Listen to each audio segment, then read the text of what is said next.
The Community Ambassador Program was introduced in response to violence between Asian Americans and African Americans in the Visitation Valley and Bayview areas. Racial tensions between these two groups began after the brutal death of 83-year-old Juan Chen by 6 teenage strangers, and by the hostile dismissal of a 53-year-old Asian woman off a Muni platform here at 3rd and Oakdale. Sharon Hewitt, the Executive Director of the Community Leadership and Emergency Response Project, was a contributor to the Community Ambassadors Program. My proposal was one that wasn't new. I plagiarized it. It was something that came back from the early days of the Willie Brown administration. It was called the Turf Project. And they had hired young men at risk and put them on the buses. And I said, let's take that back out.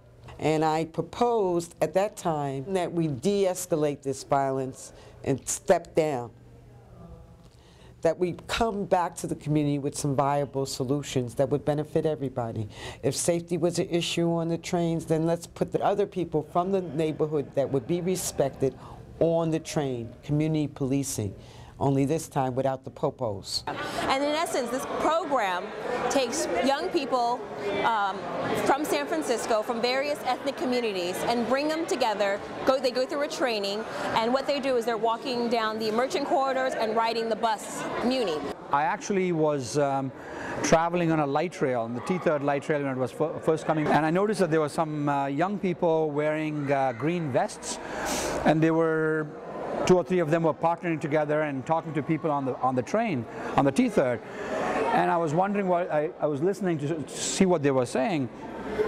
And it turned out these were people who were asking community questions. They were making themselves available to see if we needed any help. It was a presence of your city government in some way. It was a presence on the light rail. And rather than, I would much rather have a community ambassador on the train rather than a police officer, you know, because I would much rather have a community ambassador that I can talk to and say, hey, how do I check for the next Muni? And they can say, hey, you could go to 511.org, things like that.